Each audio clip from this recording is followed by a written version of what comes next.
अपनी झोपड़ी में राज करना अमीरों के महल में गुलामी करने से कई गुना ज़्यादा बेहतर होता है। नमस्कार दोस्तों, मैं ज्योतिष आचार्य वासुदेव मिश्रा आपका अपने चैनल भविष्यवाणी पावर ऑफ द लॉर्ड में हार्दिक स्वागत करता हूं।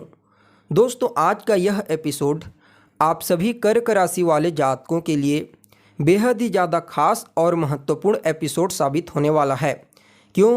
क्योंकि आज के इस एपिसोड में हम बात करेंगे युवराज बुध के राशि परिवर्तन प्रभाव के बारे में।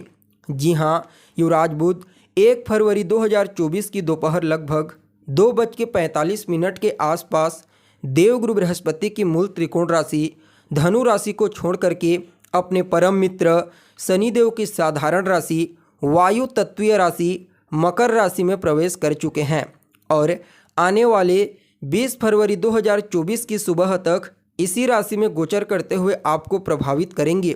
उसके पश्चात पुनः राशि परिवर्तन करेंगे और शनिदेव की जो मूल त्रिकोण राशि है कुंभ राशि, उनका उसी राशि में प्रवेश हो जाएगा। तो ऐसे में बड़े विस्तार के साथ जानने का प्रयास करेंगे कि किस प्रकार से युवराज बुध मकर राशि में गोचर करते हुए आपको परिणाम प्रदान करेंगे। क्योंकि यह जो मकर राशि होती है, यह काल पुरुष की कुंडली की 10वें भाव की राशि होती है, यानी कि कर्म की राशि, पुरुषार्थ, मेहनत की राशि। फलतः यह समय महत्वपूर्ण साबित होने वाला है, क्योंकि जब भी कोई ग्रह कर्म की राशि में गोचर करता है तो यह कई मामलों में अद्भुत परिणाम प्रदायक होता है। और यह तो बुध देव हैं, शनिदेव के परम मित्र, तो इनका इस राशि में गोचर करना कहना ही क्या। जी हाँ, क्योंकि बुध देव आपकी बुद्धिमत्ता, आपकी इंटेलिजेंसी, आपकी तार्किक शक्ति के मालिक होते हैं। फलतः जब भी इस राशि में गोचर करते हैं तो कर्म के प्रति इन चीज़ों को बड़ी सहजता और सरलता के साथ एक्टिव कर देते हैं। फलतः समय आपके लिए बेहद ही सकारात्मक और अद्भुत परिणाम देने वाला बन जाता है और ऐसा ही परिणाम अब आपको देखने को मिलेगा।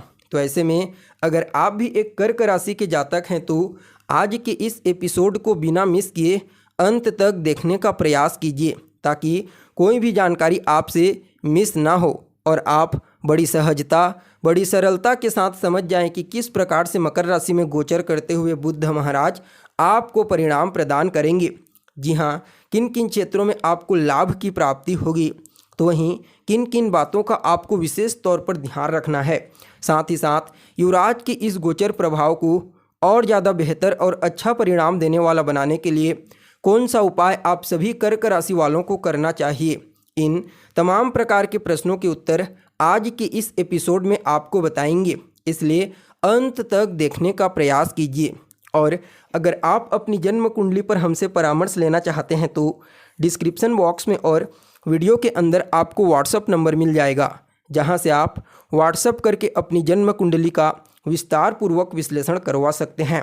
तो दोस्तों देखिए, वैसे देखा जाए तो युवराज का जो गोचर होता है वह बेहद ही कम समय के लिए होता है, यानी कि 25 से 30 दिनों में यह अपना राशि परिवर्तन करते हैं।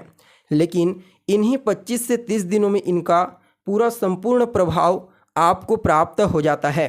इसलिए जो जातक व्यापारी हैं, अपने कम्युनिकेशन स्किल्स का इस्तेमाल करके, अपनी बुद्धिमत्ता, अपनी चतुराई का इस्तेमाल करके पैसा कमाते हैं, कार्य करते हैं, बैंकिंग सेक्टर, मैनेजमेंट के फील्ड, मीडिया, लॉटरी, सट्टा शेयर, इन सभी क्षेत्रों में सिर्फ और सिर्फ युवराज बुध का ही अधिकार होता है। इसके अलावा विद्यार्थी जीवन में जो कुछ भी बड़े और महत्वपूर्ण परिवर्तन होते हैं वह भी कहीं न कहीं युवराज के कारण ही होता है। इसलिए इनके राशि परिवर्तन प्रभाव को समझना बेहद ही ज़्यादा जरूरी बन जाता है। क्योंकि जब यह राशि परिवर्तन करते हैं और जब इन्हें शुभ ग्रहों का इन्फ्लुएंस प्राप्त होता है तो उस कंडीशन में इनका प्रभाव बढ़ जाता है और अपना सर्वश्रेष्ठ परिणाम देने के लिए बाध्य हो जाते हैं। तो दोस्तों देखिए, आप लोगों के लिए, यानी कि कर्क राशि वालों के लिए, अभी तक युवराज आपकी कुंडली के 6ठे भाव में गोचर कर रहे थे आपकी राशि से, और 1 फरवरी को आपकी कुंडली से 6ठे भाव से निकल करके 7वें भाव में इनका गोचर प्रारंभ हो चुका है। वैसे देखा जाए तो जो 7वां स्थान होता है वह मूल रूप से आपके वैवाहिक जीवन का होता है, लेकिन इसी स्थान से ही आपके व्यापार के बारे में, आपके बिजनेस के बारे में विचार किया जाता है, पार्टनरशिप के व्यापार के बारे में। और यहाँ पर युवराज बुध को व्यापार का कारक ग्रह कहा जाता है। फलतः सप्तम भाव में इनका गोचर करना, वह भी उच्च के मंगल और मित्र शुक्र के साथ युति बना करके, शनिदेव के साथ द्विद्वादश का कॉम्बिनेशन, सूर्य के साथ द्विद्वादश और युति का कॉम्बिनेशन, और देवगुरु बृहस्पति के साथ चौथे दसवें का कॉम्बिनेशन बना करके गोचर करेंगे। साथ ही साथ राहु केतु के साथ भी इनका नवम पंचम का योग बनेगा। तो ऐसे में आप समझ सकते हैं युवराज का यह जो गोचर होगा आपके लिए कितना महत्वपूर्ण साबित होने वाला है। सबसे पहले तो आपको अति शुभ कहा जा सकता है इसे। जी हाँ, यह गोचर काल आपके जीवन में अति शुभ फलदायी साबित होगा। व्यापार के क्षेत्र में जबरदस्त और बड़ी सफलता आपको इस समय हासिल होने वाली है। आप किसी भी प्रकार से कोई भी व्यापार करते हैं, फर्क नहीं पड़ता, यह गोचर आपको आपके व्यापार में विशेष तौर पर धन, सफलता, मान सम्मान, प्रसिद्धि और ख्याति प्रदान करेगा। और आपका दाम्पत्य जीवन तो सुखद रहेगा ही रहेगा, नो डाउट। आपको जीवन साथी का पूरा सहयोग मिलेगा।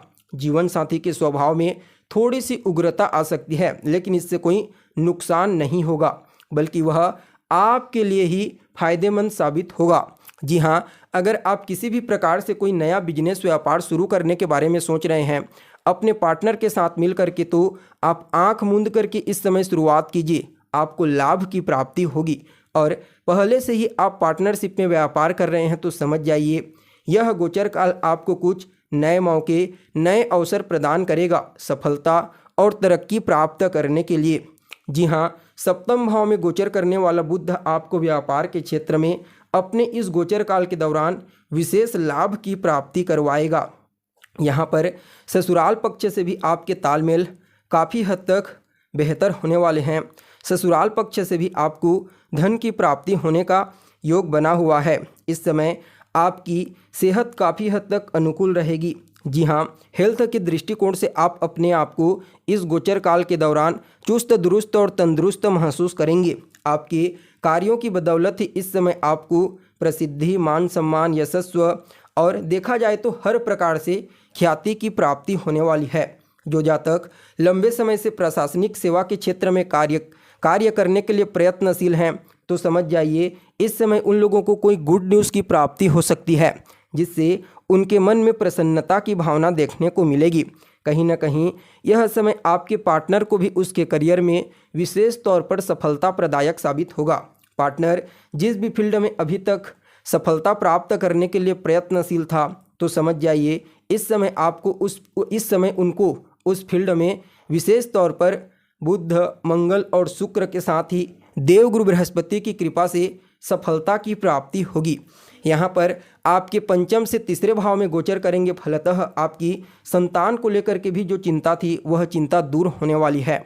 आपकी संतान अपने पुरुषार्थ, अपने मेहनत, अपने परिश्रम से इस समय अपने करियर के क्षेत्र में विशेष तौर पर सफलता की प्राप्ति करेगा। उसका भी इम्यून सिस्टम काफ़ी हद तक मजबूत होने वाला है। इस समय साहस, पुरुषार्थ, ये चीज़ें आपके जीवन में बड़ी मात्रा में देखने को मिल सकती है और इन्हीं चीज़ों की बदौलत आपको अपने सभी कार्यों में विशेष रूप से लाभ की प्राप्ति होने का योग बना हुआ है।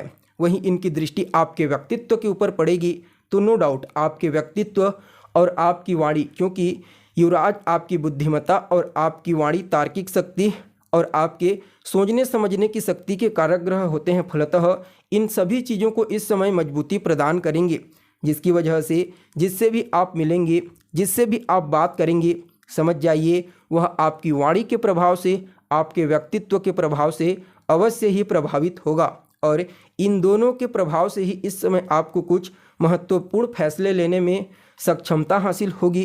कुछ बड़े डिसीजन आप इस समय ले सकते हैं। कहीं ना कहीं कुछ धन की प्राप्ति भी इन्हीं के माध्यम से ही आपको होने वाली है। यानी कि कुल मिलाकर के देखा जाए तो आप सभी कर्क राशि वालों के लिए युवराज का यह जो गोचर है आपके सप्तम भाव में हर प्रकार से आपको लाभ ही प्रदान करेगा। खास करके व्यापारियों के लिए तो कहना ही नहीं, उन्हें अन्य वर्ग की तुलना में कुछ ज़्यादा ही सफलता और धन की प्राप्ति होने का योग बना हुआ है, लेकिन इसके लिए आपकी कुंडली में भी ग्रहों की स्थिति का अनुकूल होना आवश्यक है। यह बस सामान्य फलादेश है। आपकी कुंडली में बुध की स्थिति का अच्छा होना आवश्यक है, तभी जा कर के ये परिणाम आपको देखने को मिलेंगे। फिर भी इस प्रभाव को और बेहतर बनाने के लिए ओम बूम बुद्धाय नमः इसका 108 बार रोजाना 3 माला या फिर 5 माला कीजिए। बुधवार के दिन गणेश जी के मंदिर में जाइए, उनका दर्शन करें, उन्हें दुर्वा अर्पित करें। आपके लिए यह गोचर काल श्रेष्ठ साबित होगा। तो दोस्तों, हमें उम्मीद है जानकारी आपको पसंद आई होगी। फिर मिलेंगे एक नए और ताज़ा एपिसोड में। तब तक के लिए आप हमें इजाज़त दीजिए। नमस्कार।